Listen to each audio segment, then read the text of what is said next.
Hey everyone, Tony Rager. And in this episode, I'm joined with Ivan again. It's another great episode, great conversation with that guy. We go deep on philosophy. And then near, probably like the last 40 minutes, we're talking about religion again. He's very, very articulate and very knowledgeable when it comes to religion. And I think I'm getting a better understanding of his faith, and it's not as loony as my atheist friends would take it firsthand. You know, first sight they take it as a Bible thumper, a very religious person. But I'm understanding it more from his perspective, in his eyes. He absolutely knows that it's facts because he's learned fucking mosquitoes. No, he didn't learn that. Sorry. Through his trials and stuff, he found God, and through that, through the positivity and through his faith, something he learned that we haven't learned. Yeah, it's real for him. It must be a nice thing, you know, to know. It's one of those weird things we do with our brains. It's a great show. It's a great show. Enjoy talking to him. And if you guys enjoyed the episode, go ahead and go to iTunes, subscribe, rate 5 stars, leave a review. Do it, please. Do it. Yeah. Oh, and check out my Patreon. Patreon.com/GSMH. And let me tell you guys, you would really be helping out the show because, man, I got hit with some bills this month and I'm barely getting by. And, you know, helping to support the show will help it to continue, help it grow. I also have merch. Represent.com/store for whatever. Forget the merch. It's on my Twitter if you guys are interested. I need to be more professional and have this stuff written down. Terrible. All right. I hope you guys enjoy the episode. All right, guys. All right. Bye. Fuck you, Tony.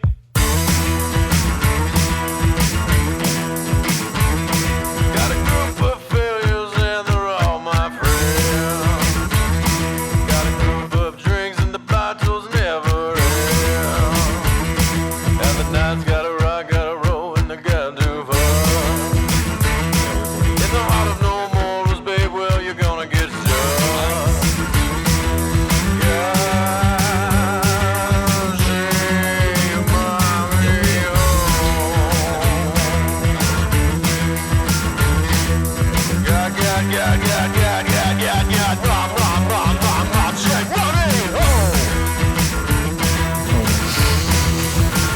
And we're live.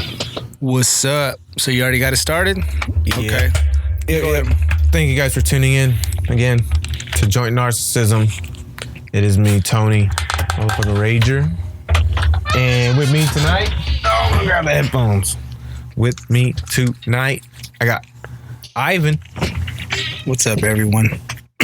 Check, everything's on. You have a nail clipper here, man.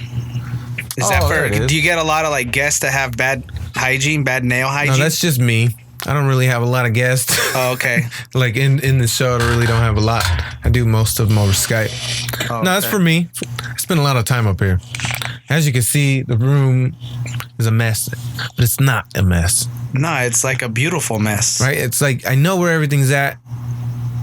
I just have it like placed out everywhere. Yeah. You know, like if I don't have a junk drawer. Like if I had a junk drawer, this table would be cleared.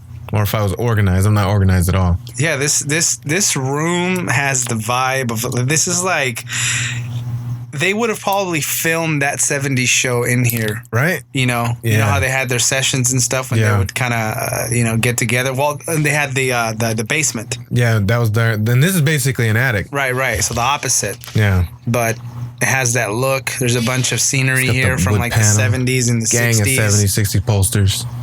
Yeah, totally. I mean, it has a soul to it. Basically, it takes a lot for a building to get a soul. To have a feel like Yeah, a memory. yeah. I mean, a lot of because right now I'm working in an area. Hold on, let me adjust. Okay, perfect. I'm working in an area right now. It's nothing but cookie cutter homes. It's like I hate tract that. homes, I hate it. and they all look the same. There's just a different color scheme to them, but they all look the same. And I would imagine that those wouldn't really have a soul to them. After it would take a while for them to get a soul because they're so Well, I don't even know if that's even possible Right. for tract homes. right. Yeah, no, I don't know because it's like what most of the time it's like every other house is the same. It's the exact same copy. Mm-hmm. And if you have exact same copies of everything, nothing's gonna get a feel to it because if you grow up in that neighborhood and you make friends with people in that neighborhood, you're gonna know exactly what their house looks like because your house looks like that. The only thing that's gonna be different is how it's decorated. Right. You know? Every time that the developers, let's just say, because this is how it works when you talk about tract homes. There's developers that come and then they hire the architects, and the architects basically design anywhere from 3 to around 5 different models that get replicated. Yeah. And a lot of times, if it's in like a more affluent suburb, you have the choice of picking which model you want your home to be. So a lot of these tract homes, they get bought even before they're built. So like, yeah. So all you have is the plot of land, so you would go and when they do the grading, and the grading is basically when they get the dirt and all that stuff together, and then they run, the wiring Sewer and all that pipe. stuff in. Yeah, exactly. So potentially what they do first, and you've probably seen this, they build all the models first.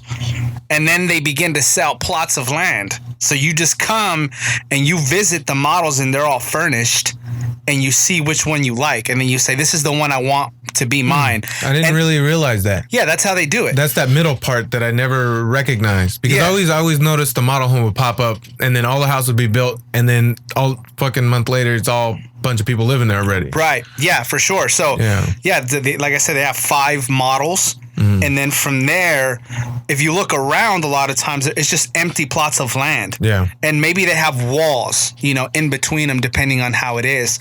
But you buy the plot of land and then they're going to build your house for you. But they already have a pre, you just get to pick it. Yeah, you get to pick It's like it. a game. Yeah. It's like a game. And you, So they go out, you go out there with your wife and then the kids, and then it's nothing but dirt, but you like, this is where we're going to live. And that's basically Americana right there. That's suburban Americana. Suburbia. Yeah. It's pretty interesting, man. My dad is a general contractor, so I've been around homes And construction sites and Yeah, man, the smell of wood sap all the time. Yeah. You know what I mean? that fresh wood, the fresh. Just the always saw. the saw going off, and then the nail guns. That's, man, dude, every time I hear a compressor go off, it's like nostalgia.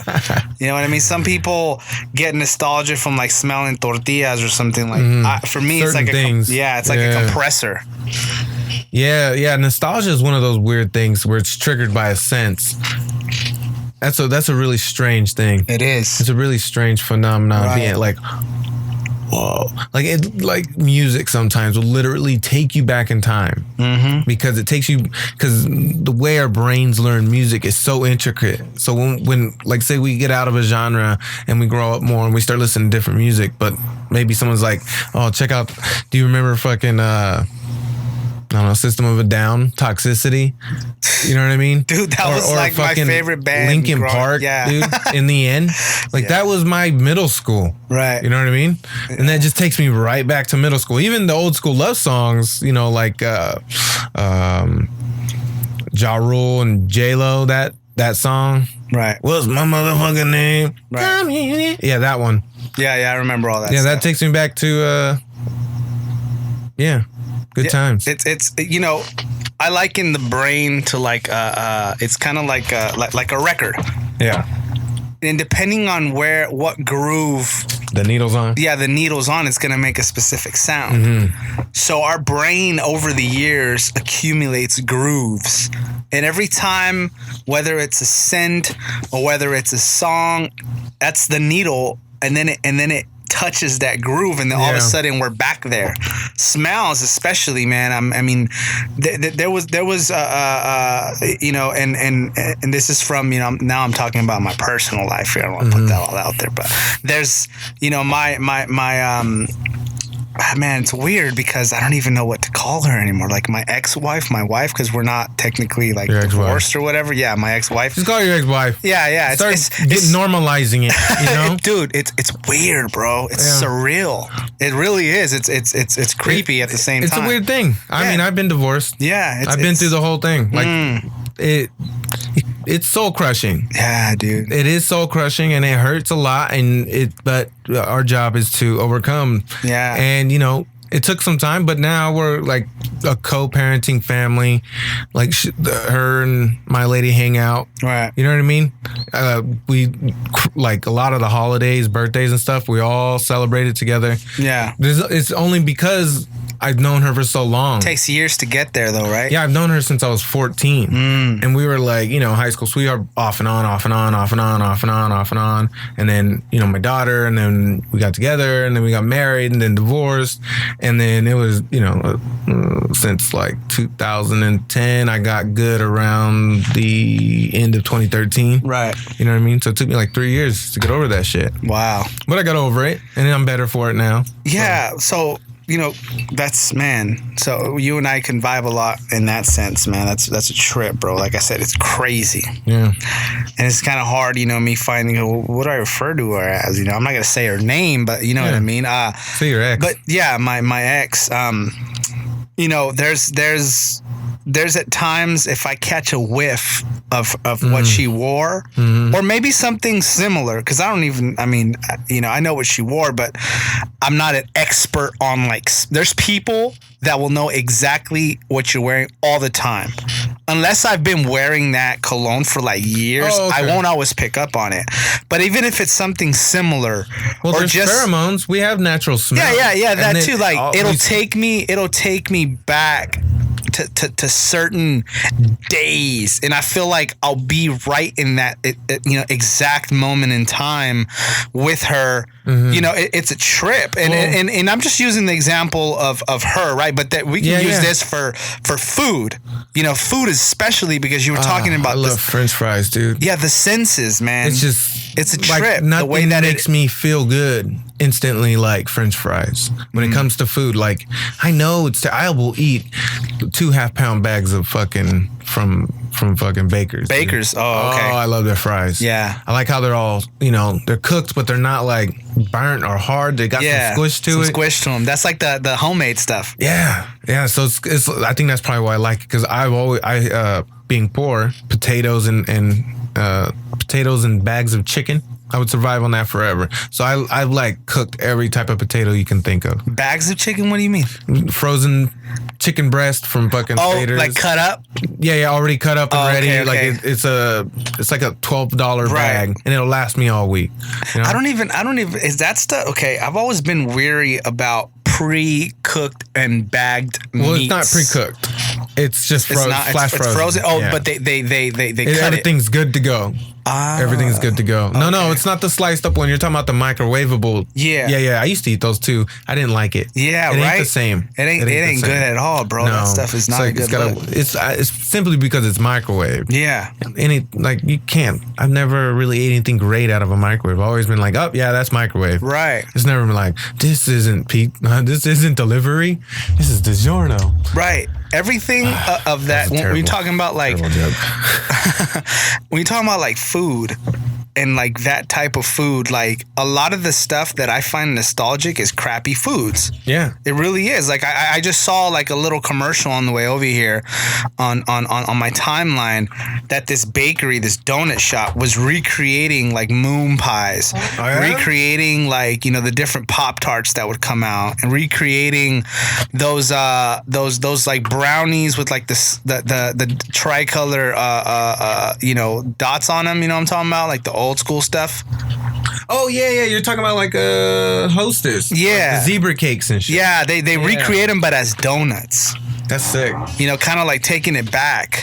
And it's weird, bro, because a lot of the stuff that we associate with like our childhood, if we really sit down and think about it, it's like poison. It's like, dang, hey man, unless you ate poison, you didn't have a good childhood. You know those memes?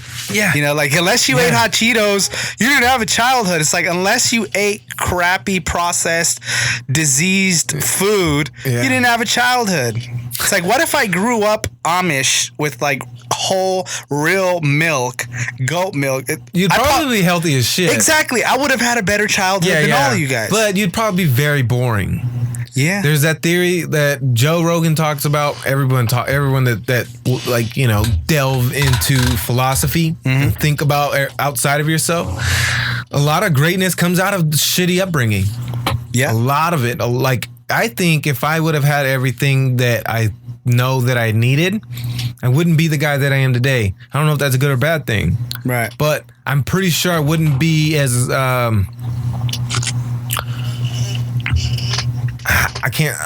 is like an 80% theory, but I don't think I would be as outgoing. I wouldn't be funny. I would be more serious. I'd be more on a stricter path. I wouldn't have lived life. I wouldn't have a bunch of experiences, which could lead to a future downfall. Because a lack of experience in the future, when you have a bunch of money, is not a good thing. Because you make a lot of very bad choices, and it can cause a very bad downward spiral and cause you to learn the life lesson that you learned at a younger age at a very older and harder age. You know what I mean? So a lot of times, us coming from maybe a fucked up upbringing, we have an advantage over other people. And it's just that advantage is the setback. Damn, that shit got deep. The advantage is the setback. Dang. Yeah, that is, dude. That's the Joint Gnarcissism quote of the podcast right there, bro. What was it again? Hold on. I'm high. I got high before my buddy came and he smoked me out and left me a little nut because I'm all out. No, you said the advantage is the setback. That's yeah. right. That's right.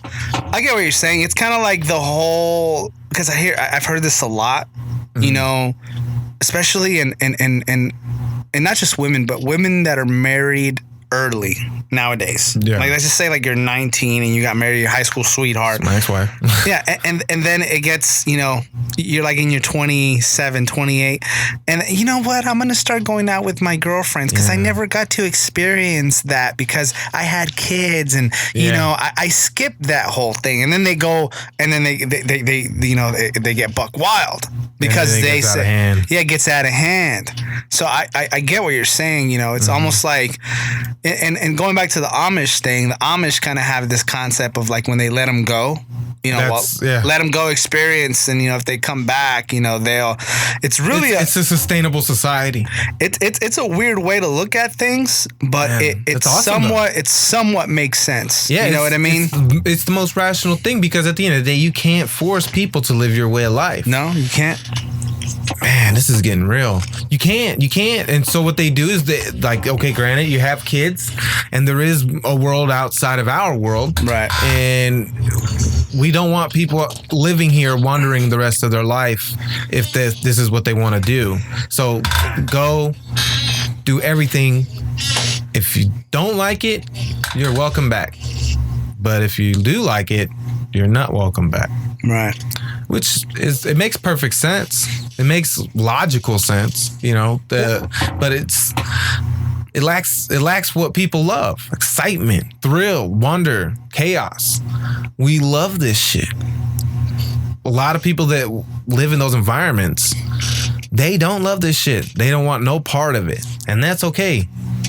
That's the problem with America. That's why there's so much chaos. It's because some people's minds are on a different fucking realm of reality. You know what I mean?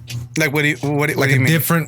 Their paradigm is so far outside from our paradigm. You mean like the elite, the people in charge? No. No, I'm talking about the people that didn't have our type of advantage. The people that had everything right. Yeah. Well, you know what? But their paradigm, they grew up in a world where everything was good. Everything was handed to them. Everybody was nice. And then there's another world where that isn't a thing. That isn't a thing. And then these two worlds meet. You know what? I get what you're saying, but I believe that there's no life on Earth that can be lived without dysfunctionality. So we have a level of dysfunction, okay? Yeah. You know, you told me last time about the fact that, you know, your pops wasn't in the picture, your mom raised you, and you guys were poor. You know, yeah. It was a crappy upbringing. Yeah. You know, and then I got into a little bit about, you know, what happened to me with the molestation and, you know, my dad not wanting me when I was little and so on and so forth. So, okay, that's a level of dysfunction, especially, okay, growing up in San Bernardino. Yeah. And Did you see that dead body? Did I see the dead body? What? Yeah, on the Waterman exit. No. There's a What? gigantic traffic jam, dude, all the way from Del Rosa all the way to Redlands.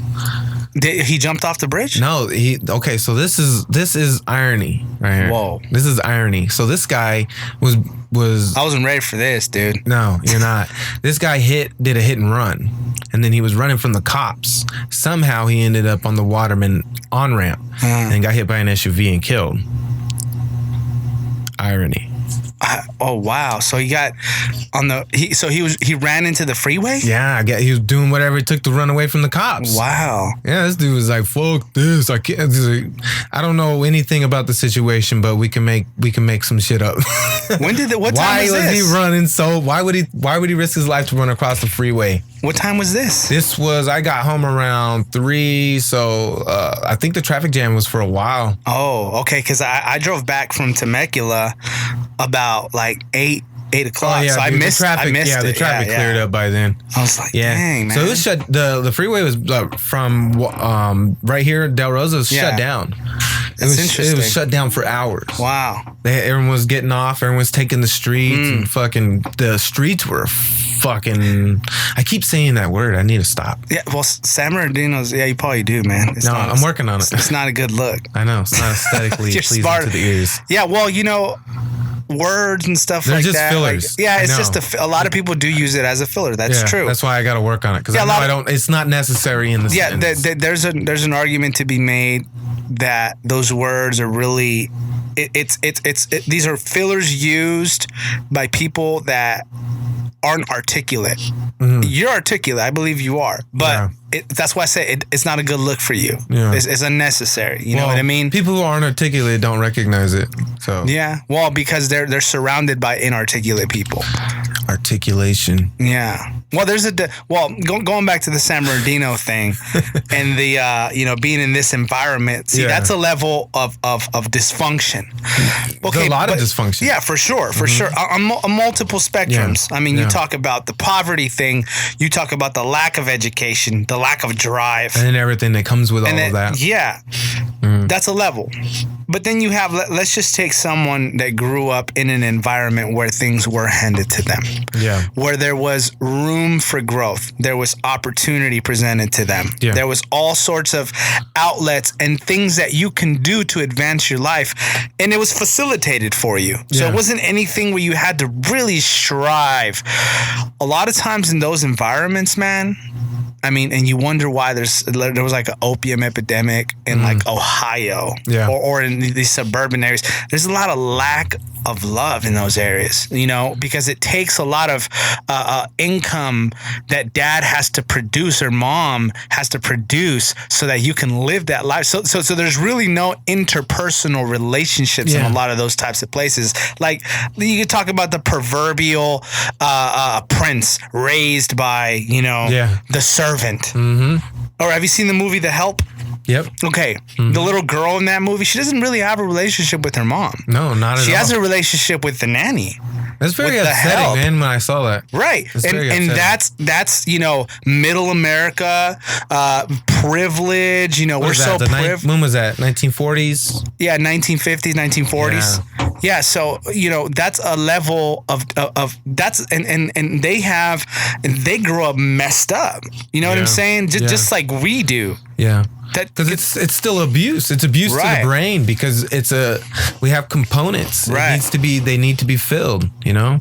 And when they're lacking, it presents itself ugly. right. It's You know? it's the bottom line. It's sin. It's we all have it. We're all we It's all inherent. fall short of Born with it. It's inherent. But you know what's interesting to me? I think that's the whole thing with free will. I think that's why it was punishment for disobeying God. Because maybe God knew ignorance was bliss. But you can't get rid of human curiosity, man. Yeah. Well, it's free will, man. You know, did you know that there's facets of Christians that don't believe in free will? Because everything is already planned. Yeah, exactly. Preordained. Yeah. It's a trip. That is, and that's scary. Because to me, I can't rationalize it. Yeah. I'm always trying to compute and bring things down to a rational point of view of trying to understand, because I want to understand everything. And some things that I don't understand, I just go, Yeah. I don't know, man. I can't, like, agnostic. If I were to be religious, that would be me, because at the end of the day, I don't know.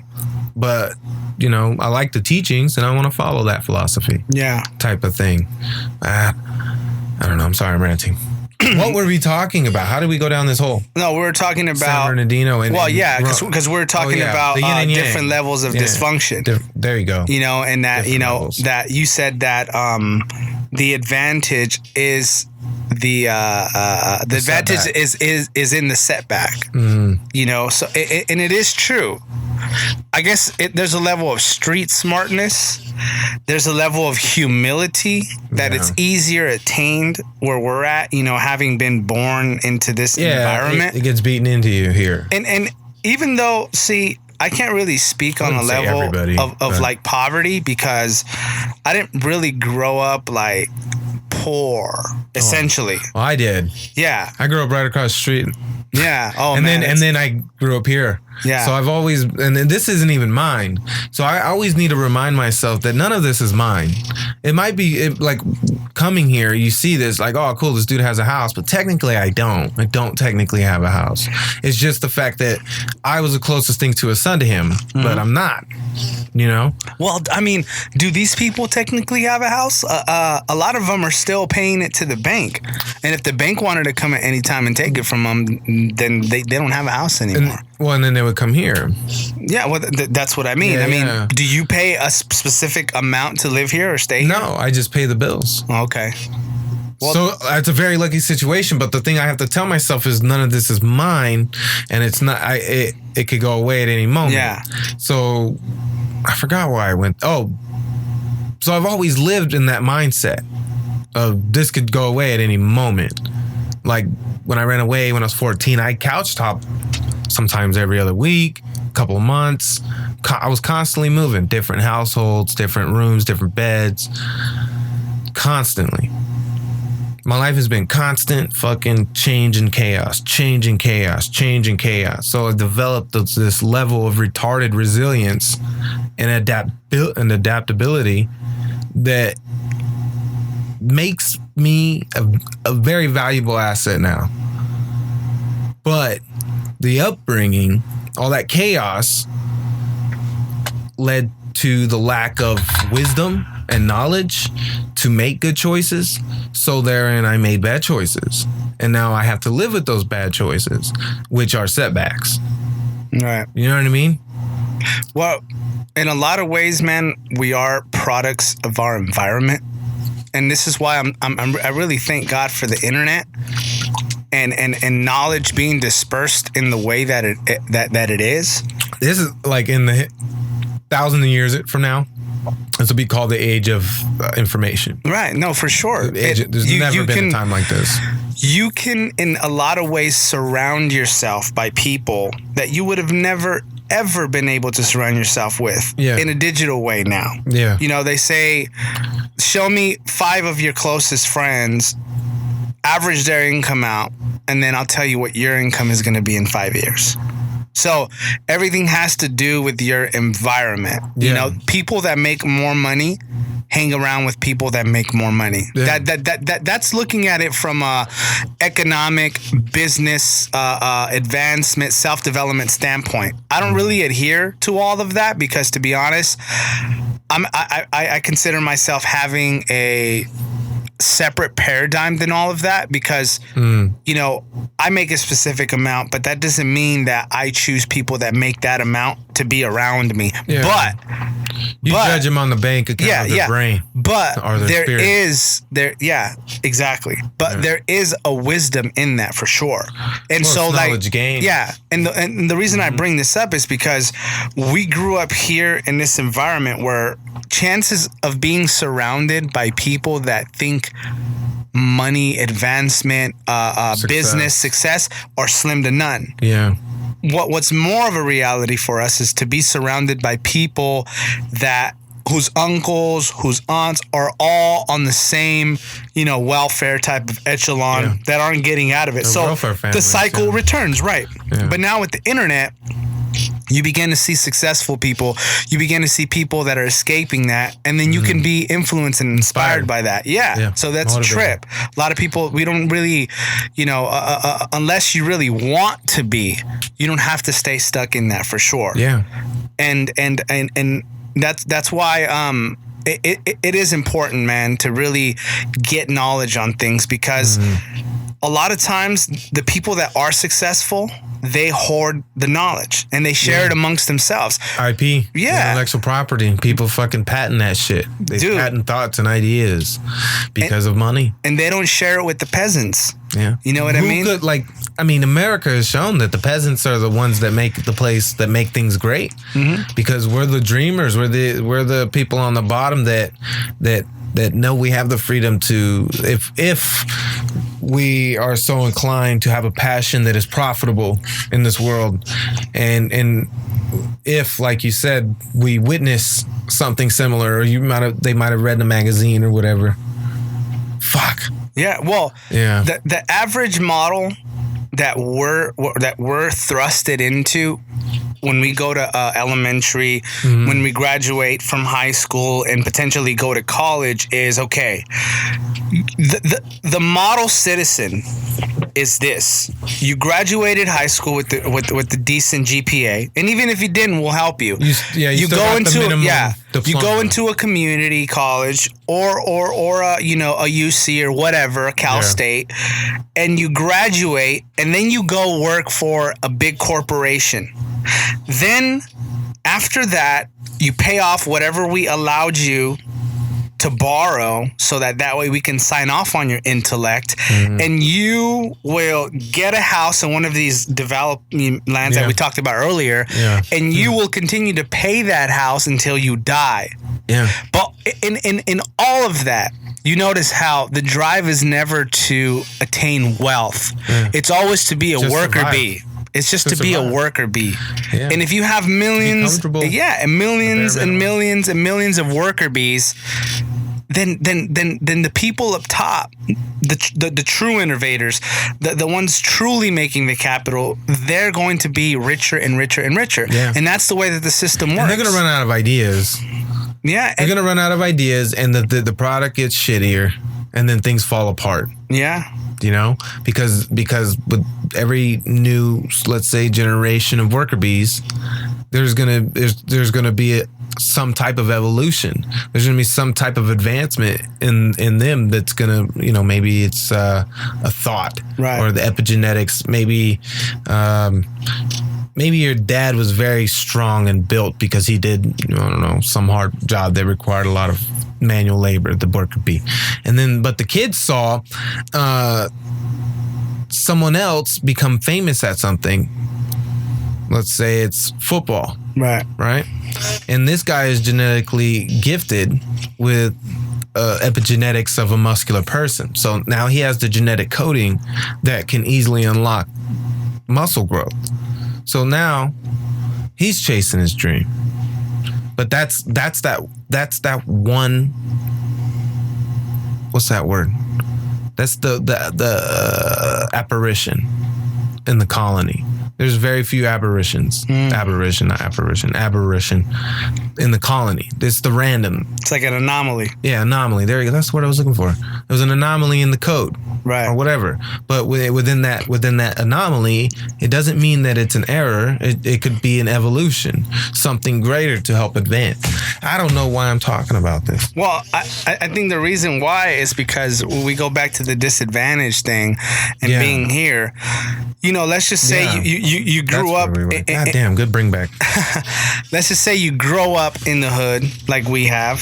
Yeah. And your dad was, you know, he worked with his hands at a warehouse, and your mom didn't really speak English that well. Yeah. Well, then you say, okay, well, no, it's okay. The person will still be able to advance because he'll learn education at school. Mm-hmm. Okay, he'll learn a curriculum at school. He won't learn to be educated.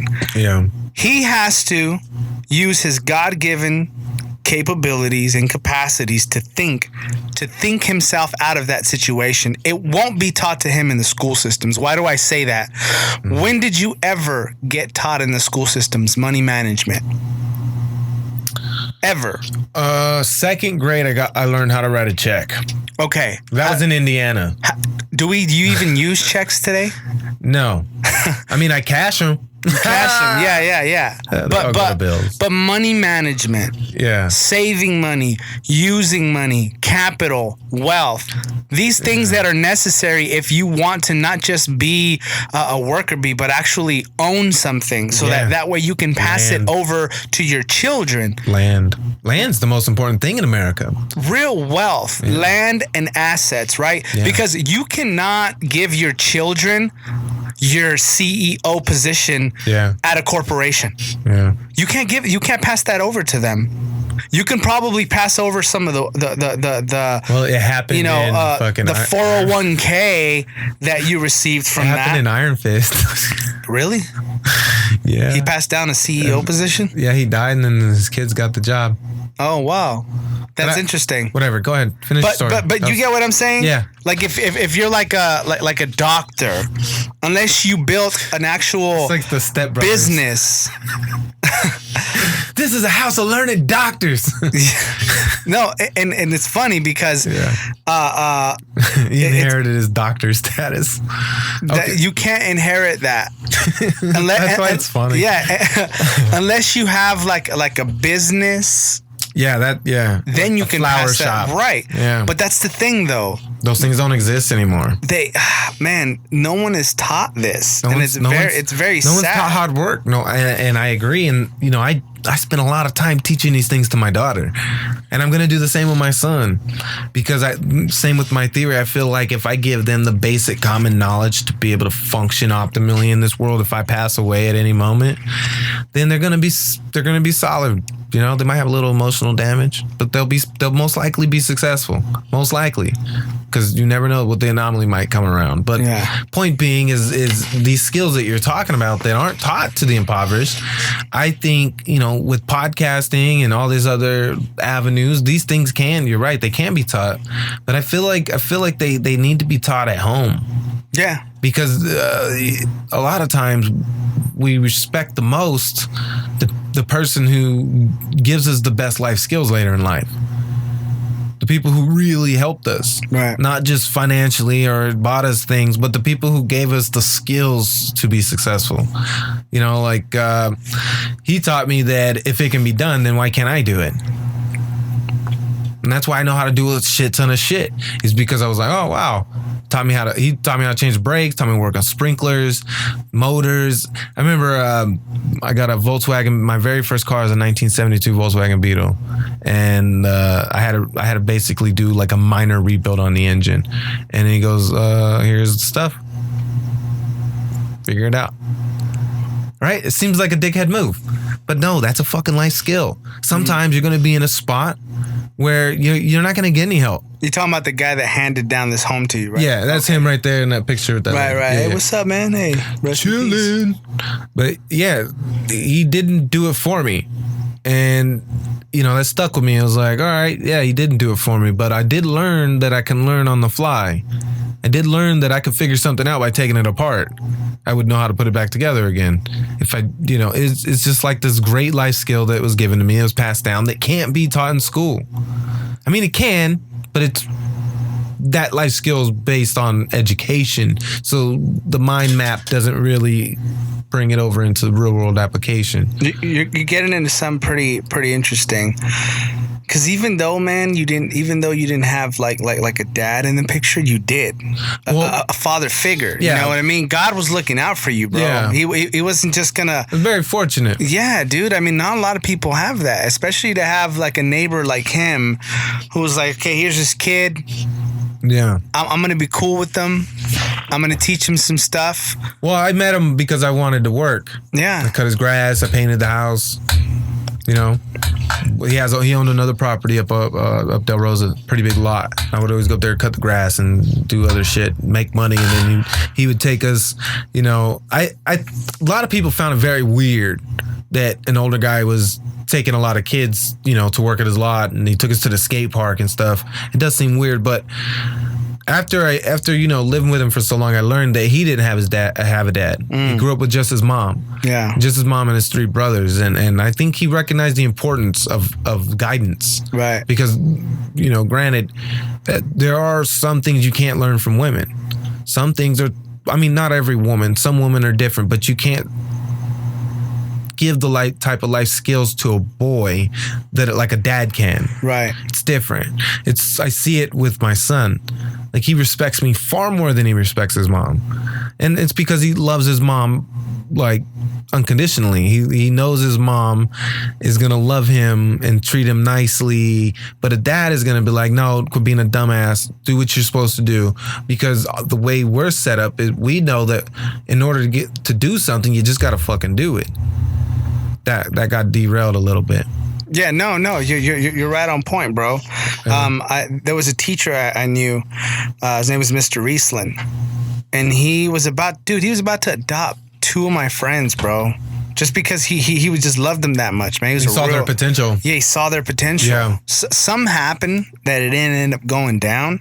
Yeah. But I really respect that because I do believe in the importance of fatherhood. Yeah, guidance. That patriarchal leadership that's so important. I was watching a documentary yesterday about the infiltration of sodomy and the overtaking of the LGBTQ community in the world, to basically force everyone to accept to normalize a certain it. way of living. Yeah, it's the whole SJW, the Antifa, all these idiots, you know. And these are the kids that we're talking about that came from wealth and didn't get the life skills that we have. That's why we look at them like they're stupid. Yeah. It's because they don't see the world like we see it. Right. They're like, living in a weird bubble, man. I forgot where I heard this. But if you look at life like a fucking RPG, or MMORPG, one of those role playing games where you start off with 0, and then through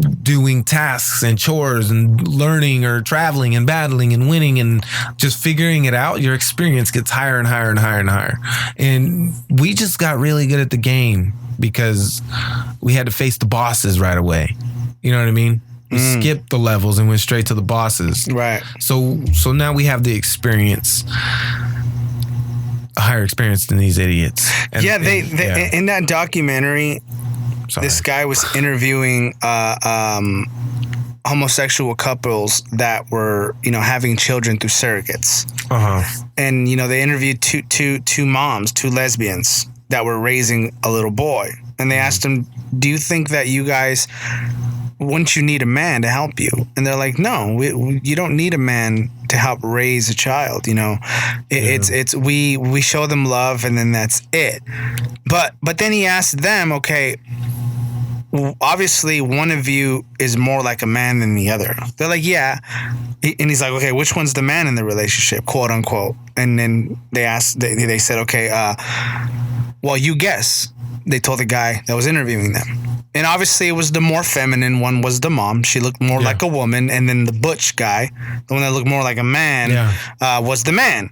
So, and the whole time I'm watching this and I'm thinking, it's so interesting that even in homosexual communities that claim that they don't need a man, that we don't need men, they still understand the concept and the duality of female and male. Yeah. Even though they try to war against that, God's design still shows up even amidst that weird, awkward man raising a boy or woman raising a boy situation.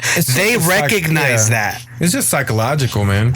When it gets to the extent that it's at now, all these things are just psychological. These are just disorders, disadvantages, viruses in the coding. You know what I mean? I think, homosexuality, transgenderism, I think those things are legit, but I think it's a psychological thing. I think it's the wiring of their brain. You think it's legit, like in what way? Because there's different levels of it. Like there are people that think like that's what I'm saying. I'm saying I do believe that there are legit gay people who, like, I have a friend. She's gay to this day. She has a daughter with her old lady, and she's clearly the dude because she was my friend from the military. And she's a cool chick though. She told me she's just always been grossed out by penises.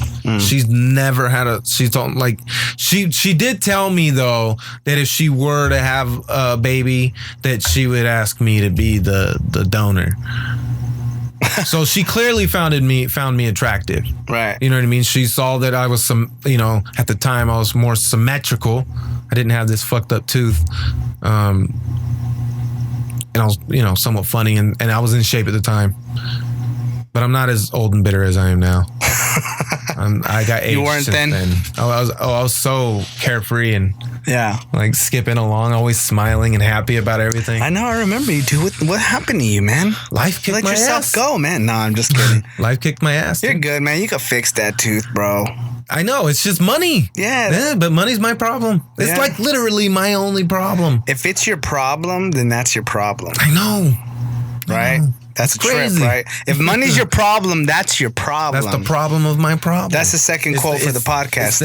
I'm focusing on money and that, but instead of being all fucking negative all the time about it, I try to be more positive about things. Just work a little harder, get some small tasks done to make myself feel a little better.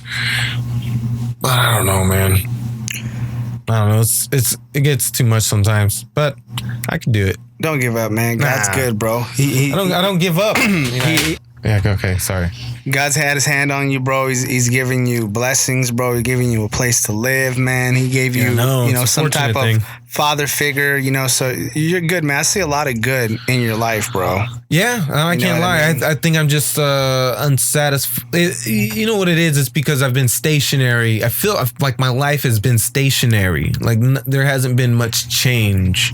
Like as far as in,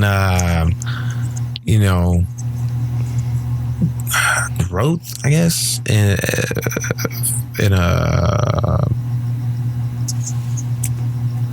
I lost the word. In a tangible sense. You've been stagnant. Yeah. There's growth in the mind and the family, and as a person, but there's no growth production-wise. Yeah, like no physical, visible, huggable growth. Like nothing to feel proud about. Like I've always lived in someone else's home. That's something that it was like epiphany recently that I never really dwelled on. I've always lived in the kindness of others. I've never really attained anything awesome like a house for myself or a nice, great new car, brand new. Never had it. I want it because it's a symbol of success and growth. And that's what I like. Well, I guess what I'm saying is I need to be at a point where that type of thing is sustainable. Right. I'll tell you what. There was, man, I've been through so many different waves in my life. Hills and valleys. Yeah, hills and valleys and peaks and all that stuff. And for the longest time, I could not save money for the life of me. I could not That's where I'm at. attain anything. I couldn't own anything. It was always just like you said, on the dime of someone else, of my parents stepping in to help. And it wasn't until last year, really, I would say, that things started to click. I began to make the income that I wanted to make. Yeah. I began to do the things slowly but surely that I wanted to do. I bought a car in my name. I didn't need a co-signer. I came up with a down payment. Yeah. My bills are all paid on time. I pay my rent on time. I'm saving up to buy property. Okay, so I'm getting to a place where you probably think you want to go. Yeah, well, I'm getting there. Yeah, but now that I'm here, there's still so much wrong with me. You know what I'm saying? Yeah. And here's the thing. I work with the general public. So I talk to people that are the proverbial I got it all together type of person or family. Yeah. People that own really beautiful homes, have a really steady, good income, and they could even get to a point of passing it down to their children. Yeah. But that doesn't ever make stability. It doesn't ever bring true satisfaction, true joy to anyone, man. Well, I understand. Not to say that because Yeah, no, that's I true, understand you that shouldn't shoot to completely. want to attain. I'm not saying that because that's true, you shouldn't want to advance and work hard, because that's part of what God put in us, yeah. to want to create, to want to build, to want to have something tangible, to see the fruits of our labor. You know what I mean? Exactly. That's what I'm getting to. I've had that same thought, and that's why it's hard for me to take another job other than this pool job. It's because I know myself, and I know, like, I can, this job's so easy. It's so lenient. It's so free at that job. I basically don't even have a boss. I just work. Right. And I hate it. I hate it. You need structure. No, it's not even that. It's just I'm tired of the monotony. It kills me. I'm a creative person. I always think outside the box. I'm always looking for that excitement, that thrill. And when I'm doing the same thing constantly, every day, day to day, like I'm a thinker. So I think about these things. It doesn't just go like, oh, just another day at work, whatever. So that's why. I'm trying to do the podcast thing. That's why I'm trying to, be an entrepreneur and do something that I want to do and be a success at it, because I can get that sustainable life and be happy with my form of income. If this show were to become profitable and I'd be making the money that I seen that could be made and still have the free time that I have, my quality of life, I'm pretty sure, will go up. Right. Because I can spend an unlimited amount with my children. I can make sure that, that they know that they're loved, and pass down life lessons to them. And, if fucking the engine blows up in my truck, I know that I can get the engine replaced and I don't have to worry about it. You know what I mean? I'm looking for sustainability. I'm looking for a level of comfort of my own making, not given from anybody else. Right. It's like a whole, and I think that's a bad way to go about it for someone that thinks about things all the time, because it requires a lot of time in this situation. A lot of time in this situation. It's a sacrifice mentally. I don't know. I'm sorry. I'm fucking rambling again. No. Well, because it requires time, you need something to sustain you in that time while you get that together. So that's why, I would encourage you, man. I mean, don't get negged out about the job you do have. Yeah, I know. I have to tell myself that a lot. Because you getting negged out about it isn't helping your situation. It would actually, exactly. Yeah. It's actually creting more negativity in you. Mm-hmm. That's a lot of time during the day is what gives me anxiety. And that negativity, you need that energy that you're putting towards that negativity to put into something positive, so that you can do what you're saying. So I can get that feeling. Because you know what, dude? A lot of people get caught in that I've seen. It's kind of like the classic starving artist syndrome. Yeah. That's what I'm gonna call it. You know what, man? I'm not a 9-to-5 person. I'm an artist, and it's like, okay, I hear you, artist. I hear you. Yeah. That you are. You do. I see. You drew this amazing, abstract art, and your homies dig it, and there's a scene for it, and some guy in Hollywood that makes millions of dollars off of similar paintings. Okay, I get it, but the answer isn't to leave your job or to become a crappy employee or whatever, and then become poor essentially on your road to try to be successful. It makes no sense to do that. What makes sense is to say, you know what boat am I on? This is the boat I'm on. I need to ride this boat the best that anyone has ever ridden this boat, so that way, because I need this boat to get to the other island that I'm trying to get to, right? And the island is your goal. Yeah. And if I get off this boat, guess what? I'm gonna have to swim there, and I might just drown on the way. Yeah. So how better to just stay in this boat and maybe acquire some paddles? And it may take me a bit, but I'm eventually going to get to the island. But what a lot of people do is they jump ship. Yeah. You know what? Forget this. This is crazy. I'm not built. And then they jump ship. And the next thing you know, they can't handle it. Yeah. They can't hack it. Yeah. You know what I mean? Yeah. Because a lot of the times, man, we get caught off in illusions of grandeur. We get caught off in fantasies. We see movies about rags to riches thing. That doesn't always happen that way. A lot of the success that is real wealth, it happens in an almost boring type of way. Somebody working a 9-to-5, saving $1,000 to be able to invest in something, and then they duplicate it, still working at that 9-to-5, and the next thing you know, they've acquired enough skill, and then they move on. It's a lot more boring than it is dreamy. That's more of a learned thing too. That's a learned thing, because the impulse is to, like you said, jump ship. Yeah, because whatever that situation is that's making you uncomfortable, we automatically want to change it. Yeah, and that's what I'm doing, and that's why I haven't quit this pool job, even though I hate it. But it's decent, I can survive with it. Right. So like you said, I'm like on a rowboat, and the idea of getting a second job is like getting on a speedboat or a better boat with a motor on it. It makes the travel to the destination a little bit easier.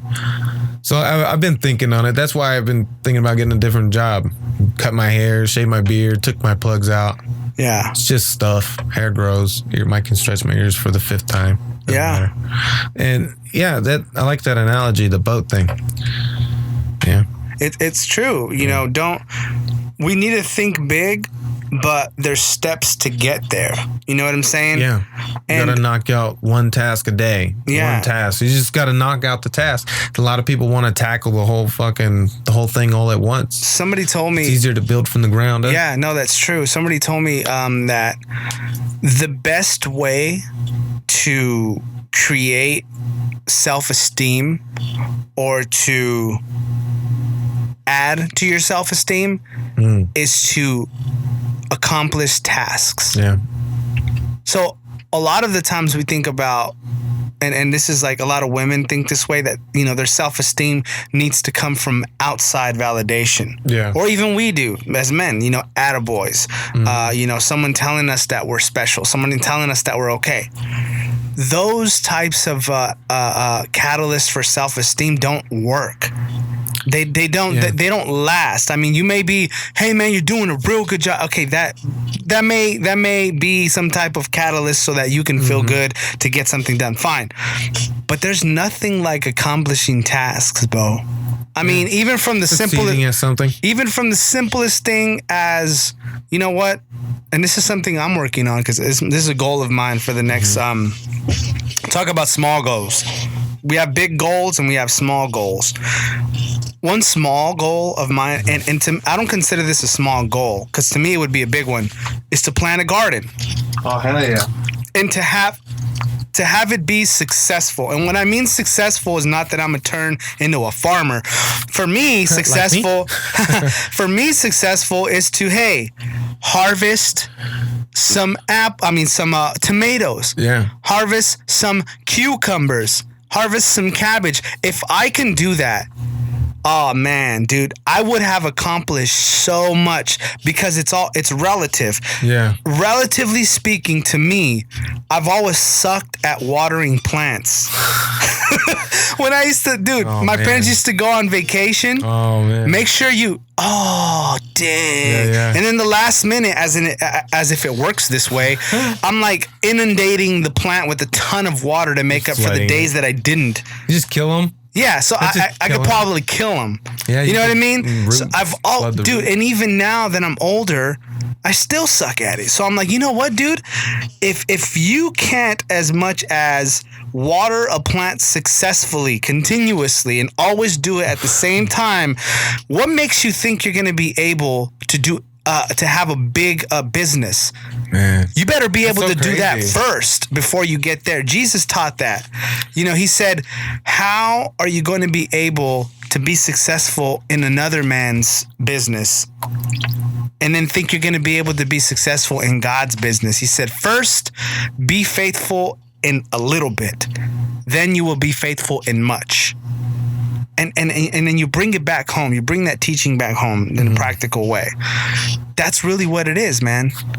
Those simple things, if we remain consistent on, those are gauges to let us know where we're at, really. Yeah. Your gauge shouldn't be, man, I don't have a house. Your gauge should be, okay, maybe I'm not saying this is what your gauge should be. Bipolar. dude. No, because I have those thoughts too. Yeah. I have a dichotomy of thoughts in my head. Like everything is dissected down the middle. Some days I have the fucking shitty negative thoughts about not being where I want to be. And then, like right now when you're talking about plants and shit and the discipline that goes into just that minor mind task of remembering a task, it's like the first skill. It's like a base skill, right, to set you up to start doing bigger things. Yeah, but that is the thing. Unless you get that skill down, I don't know where I got it, because I don't think I got it from the army. Because I did the army. Like I did that whole lifestyle. I don't know. I didn't do it long enough to know if I could do that for 20 years. But I recently developed that skill. I don't know how I got it. Maybe it was my kids or getting over my ex-wife. I don't know. But I have gradually increased the amount of daily tasks that I do. And, I didn't realize that until now when you were talking about it. Dude. Like I have to get up every morning and feed the cats, feed the chickens, feed the pig, feed the dog. And then I get up, I make breakfast for my son. I feed everybody, basically. And then I also grow fucking plants. I'm also growing plants. So I have to remember to water them, to look at them, to trim them. Then, fuck, dude, I do a lot of shit. Dude, there you go, bro. Man. No, I need a vacation, maybe. We went from, now you need a vacation. See, bipolar. Dude, that's classic, bro. Maybe I do too much. Maybe that's my problem. Well, maybe you need to, okay. You're far more ahead in that sense than a lot of people, bro. Even that are quote unquote successful, because there's a lot of people, bro, that hire maids and stuff. That have exactly. They just landed because of college some good job that gives them a salary of 70,000, 80,000. That's that Silicon Valley shit, dude. But they don't know how to change oil on a freaking car. They don't know how to plant a Roma tomato plant. They don't know how to do anything. So don't be so down on yourself. Yeah, because that's why I made the reference to a tangible growth. That's tangible. A plant is tangible. Well, dude. But that's more of a mental. That's a mental. It's a mental goal. But the mind's a battlefield, bro. A lot of it is in the mind, bro. There's a civil war going on right now for the Union and this Confederacy in my mind, bro. The left and the right, dude. It's a battle. There is, dude. You need the Emancipation Proclamation. That's Jesus right there, bro. I already had. He Jesus came to set the life. captives free. You can never have. Okay. Well, I had religion in my life. Yeah, you didn't have Jesus because Jesus isn't religion. You had. If you're talking about a philosophy, yeah, you probably had that, which is religion or whatever. But you didn't have the person. But Christ. I have to attain that. It's been attained for you, man, on the cross, bro. No, not for me. No, I wouldn't say that. No, what I'm saying is I have to attain that faith. Yeah. I have to believe it. Well, faith is a gift. That's what I'm saying. The Bible calls it a gift. And like, what was it in the Da Vinci Code when freaking what's his name went to the Vatican, and then the priest guy, the Tom Hanks. Yeah, Tom Hanks. There you go. The bad priest of the show. He asked him. He's, "Are you a religious man?" And he said, "No, your father, or whatever. No, father. The God did not bless me with faith." And I was like, wow. I'm like, holy shit. Like, because a lot of times scientists don't rule out that the idea of God. Like, because as a scientist, you have to understand, you know, like we talked about this before, everything's created. But here's the stories and stuff are stories being told about those times and whatever. I don't want to get into it. I just know that I have to find it. I have to attain it. So, and I have to believe it for me to I wouldn't falsely accept it. No, you know what I mean? Sure. That's what I'm. There's a lot of people who do. Yeah. And just, you know, hey, my dad was a pastor and I was born into this thing. This is what we do. But they don't really know Jesus, man. It's something like that the idea of knowing Jesus or finding Jesus or finding or even just like, that's the most personal thing ever, man. Yeah, it can't be taught. It has to be earned, dude. It's earned through life. Nah, it's an enlightening moment. Dude, mainstream culture has such a misunderstanding of what the true faith is because mainstream culture has everything because wrong, of fucking mainstream culture pisses me quote off. unquote religion. Because of Western Americanized Christianity, it's given a bad name to who Christ is.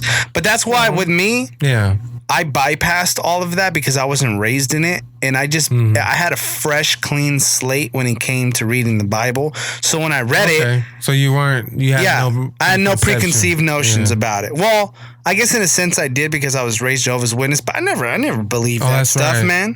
I never believed it.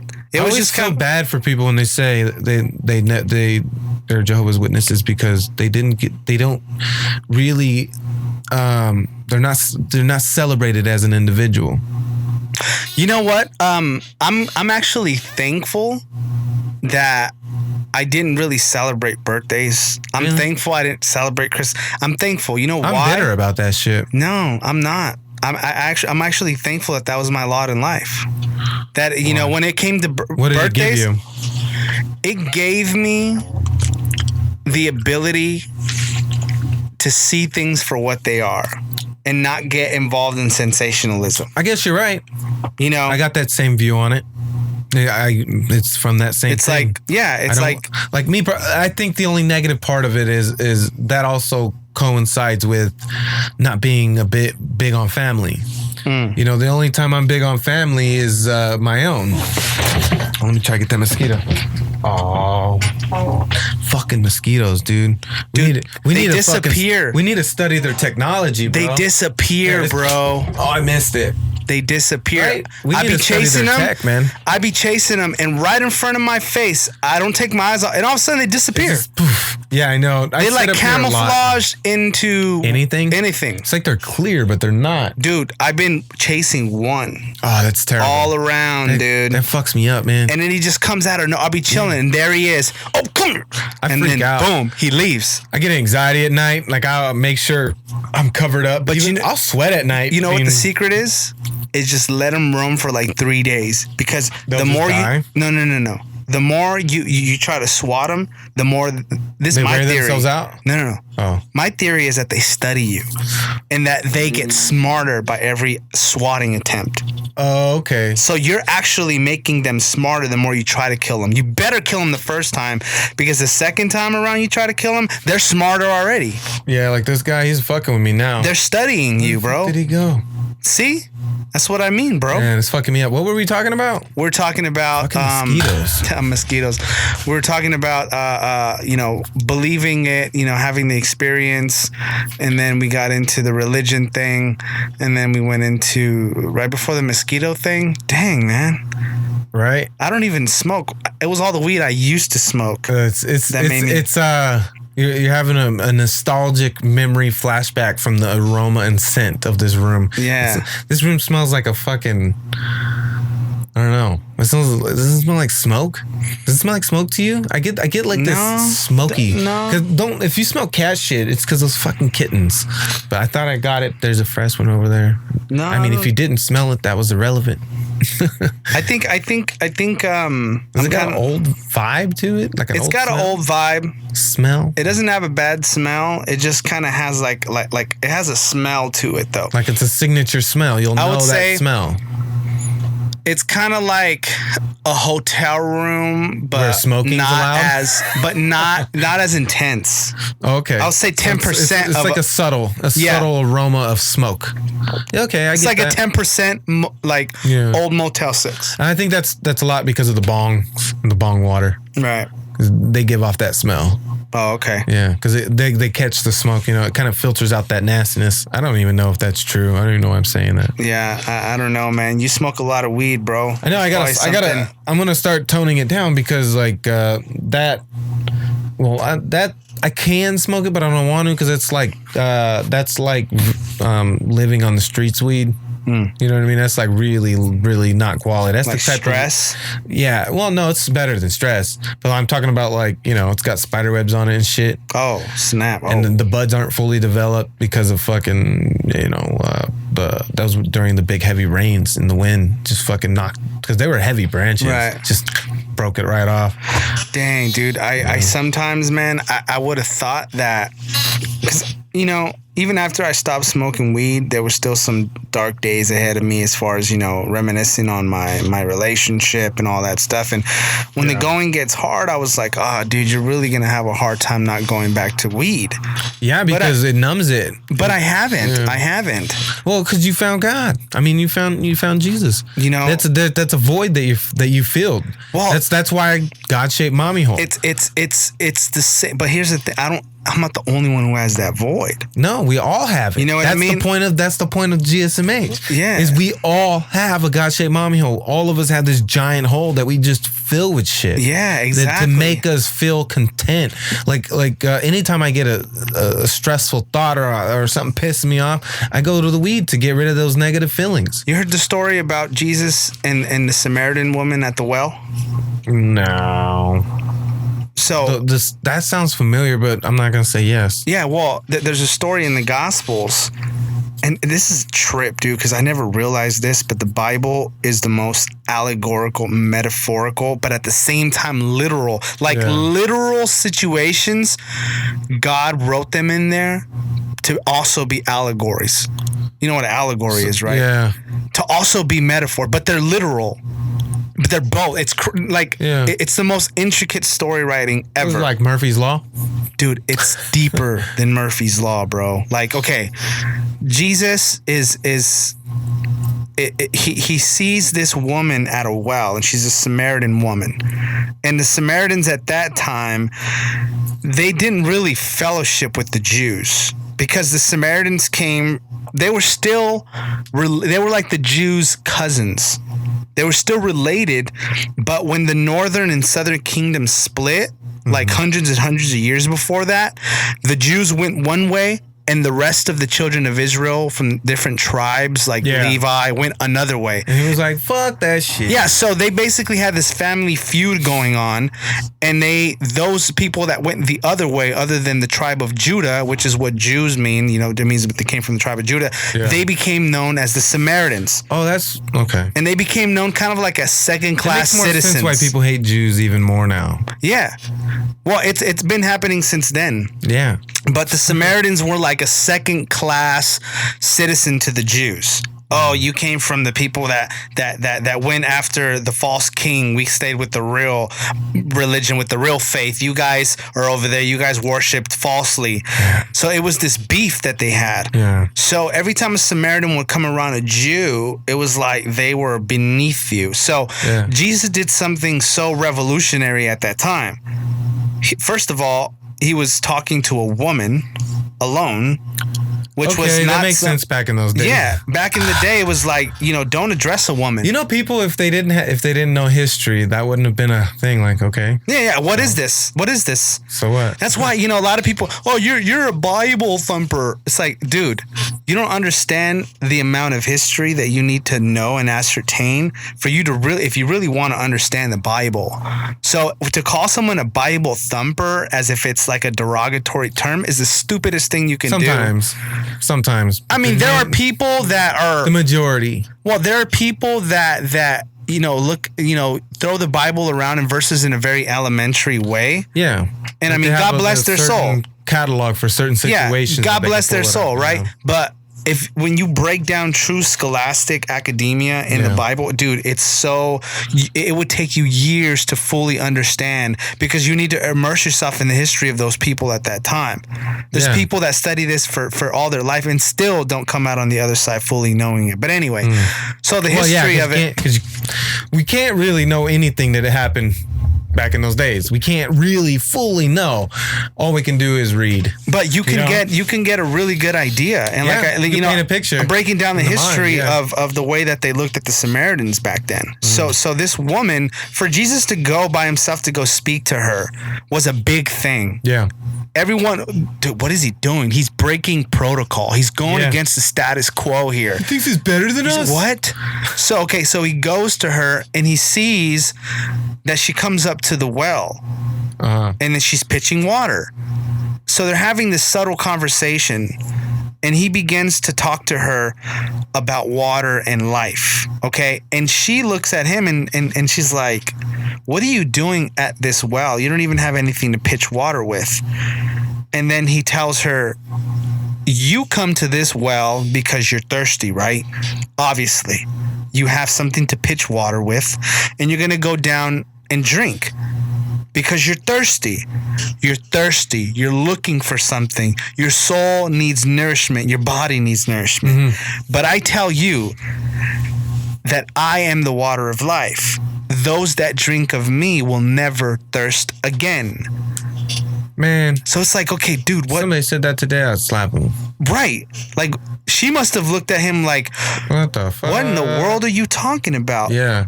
But what he did next was a trip. He began to tell her, like, okay, you have a husband, and even the guy that you're with now isn't really your husband, but you've been with 5 different husbands. So he began to basically tell her about her life. Yeah. And that she was a woman that probably tried to find love, and that was how she tried to fill that God-shaped hole with love. Mm-hmm. But why are you still thirsty then?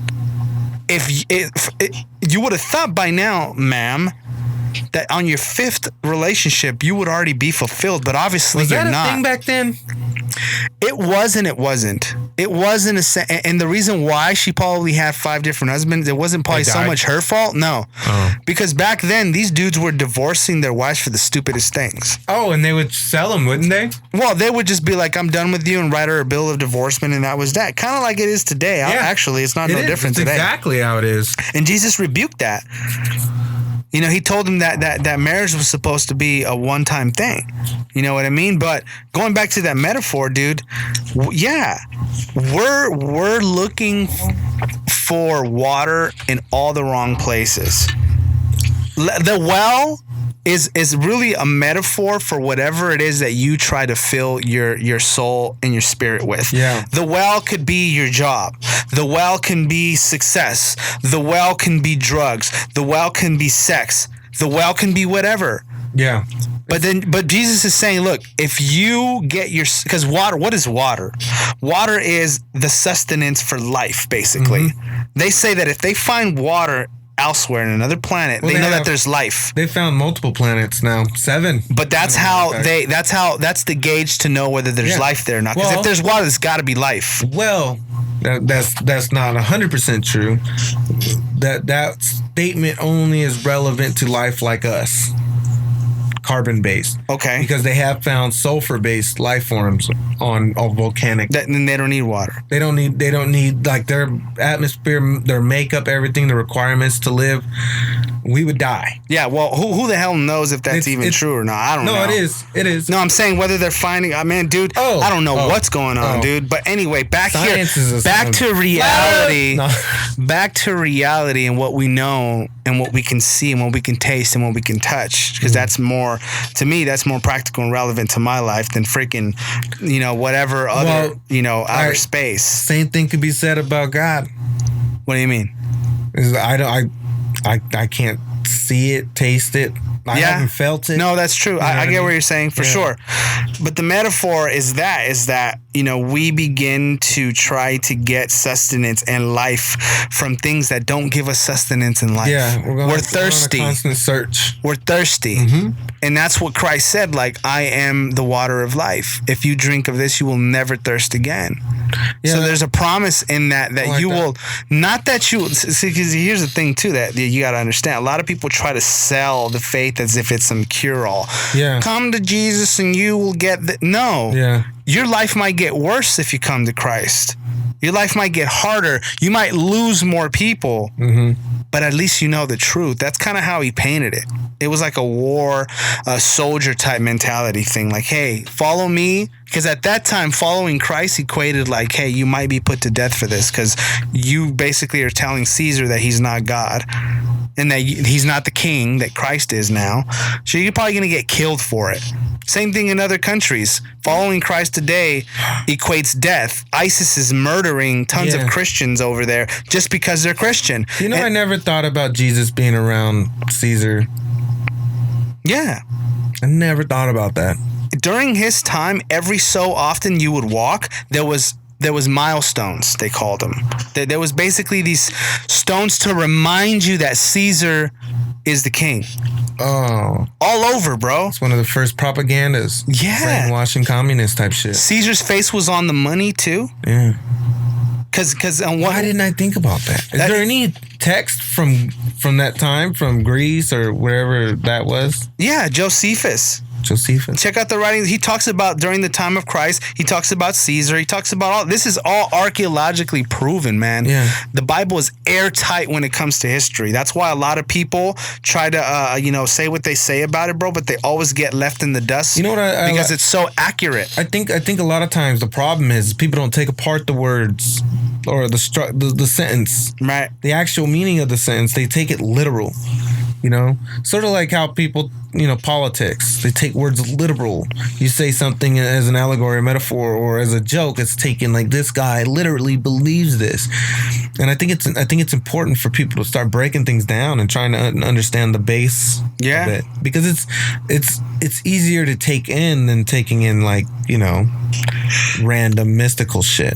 Right. And that's a part of the show. The show is finding what fills that hole, and how to what they've learned on the way, like what I've learned, what you've learned, other artists and people that have also been through similar things and reached our milestone. And I think I like it. It's fucking cool. I'm learning a lot talking to you about religion because I stopped focusing on religion when I was like 12. I grew up in it hardcore when I was in Indiana, and I ended it here because San Bernardino, it made me lost faith because of the city. And I wouldn't even say I really believed at 12 years old. Right. It was kind of like a construct that you kind of adhered to. I grew up in. Right. Well, the majority of so-called Christians here in America, that's the situation with them. To them, it's not life. It's a club that they joined at some point. You know what I mean? Yeah, and that's very true.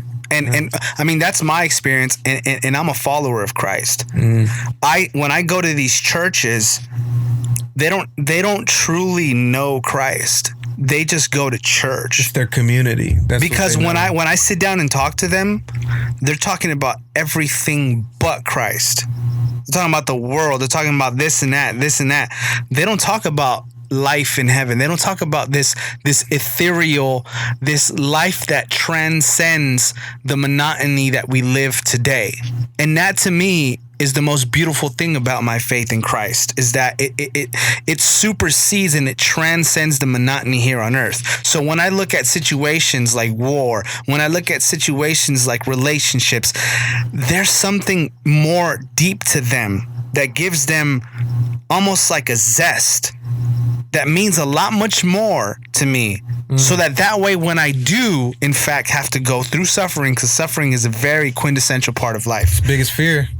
Pain is so important. Pain is important. It's a very, very essential part of life. When I go through sufferings, I have a reference point for it, and I can appreciate it. Whereas if I don't appreciate it. Well, I mean, I learned from it. Yeah, and I'm grateful for that. But I hate it. Well, I would lie if I was to say I'm a good sufferer. I'm a terrible sufferer. I'm the worst. I'm a terrible sufferer too. Oh man, for sure. When I first got on Facebook, it was terrible. For sure. I got on Facebook like right when I got divorced. Like I joined Facebook when I was in Germany. Came home, got divorced immediately. Dang. So were you like the type that would venting like on Facebook? Yeah. I didn't. It was brand new to me. Right. You know, I didn't get the culture, understand it like I do now. Yeah, no filter for it. Nope, I was just putting it all out there, all sad and shit. For sure. I mean, there's nothing wrong with that. Yeah. To actually feel. Yeah, but it's gross when you put it like it. It took that happening for me to learn that that's gross. You can't put that out there for everybody. Right. That's something. Well, a lot of people just don't care, and they'll use it against you. And you learn it. Yeah, and they do. They do. No, for sure. I went through something very similar, but I have a reference point for it. So even though at that time I may not understand it, you know, the scripture teaches us that all things work together for the good of those who love God. All things. Count it all joy, the Bible says. Count it all. Capital A, capital L, capital all. Count it all joy. Because there's such a thing as hindsight 2020. And in retrospect, if I begin to accumulate all the list of painful things that have happened in my life and bring it down, I see why.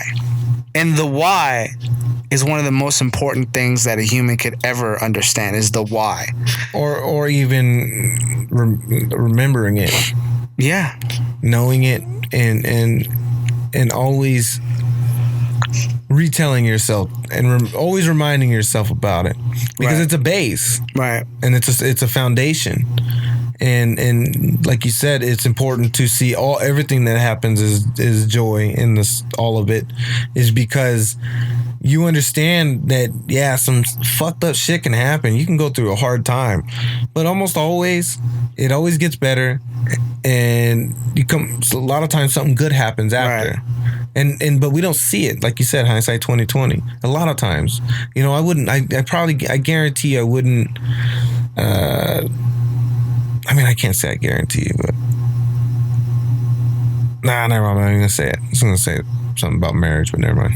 Oh yeah, hey, bro, that's a touchy thing for me too, man. I hear you, bro. I hear you. Such a dumbass, dude. So, oh, man, dude. Terrible choices. There were, hey, man, you talk to me, bro. Dude, I could almost, I feel you. Even by the look on your face, man, it's like, that's when you get into that, bro, that's deep things out of the heart right there, bro. Yeah. I'll freaking write a mariachi album on the things that I went through, dude. But that's why I appreciate the story of Christ so much, because because man, a lot of people view God And even in ancient civilizations and cultures, God, whatever they called God, was almost this unreachable higher power that was like just to be bowed down to and worshipped. You know, even, and I'm not talking about the Bible here. I'm talking about just different gods throughout cultures. It was always this awestruck thing where it was like, whoa, that's God right there. Let us bow down. But there's no relating to that. How could you relate to something that's so far above you, dude? I can't relate to freaking Queen Elizabeth, bro.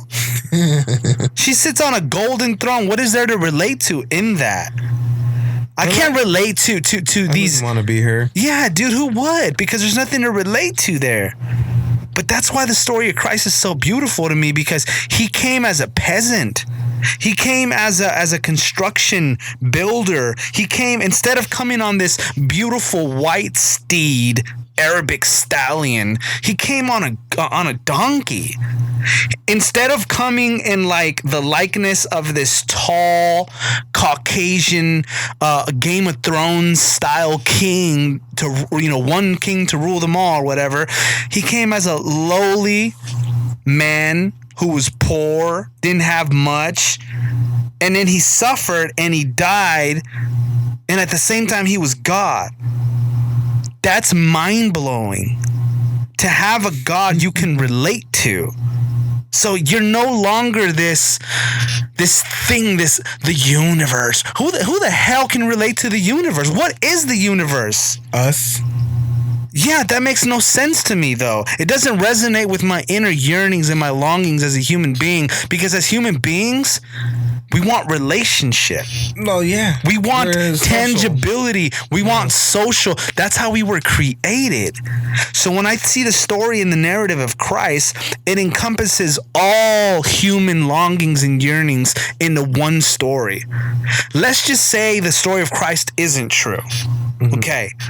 Even if it wasn't true, whoever came up with that is the most advanced human being and understands life more than anyone. You might as well call him God then, because he managed to, whoever, and obviously I know that this is true. I know that the Bible is real and that the story of Christ is real, but I'm saying then that person is God then, because he managed to encapsulate all of the inner intangibles, because everything that we long for is intangible. Love, respect, loyalty, compassion, friendship.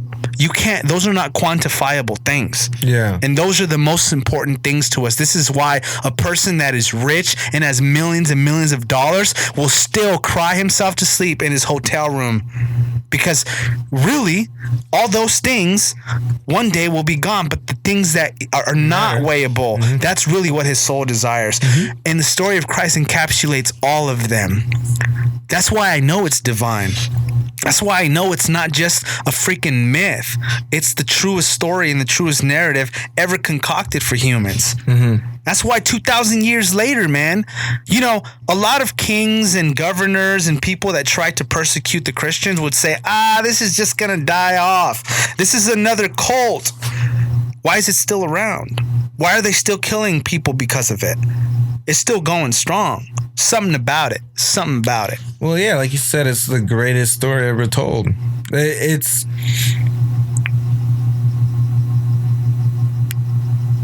a good layout.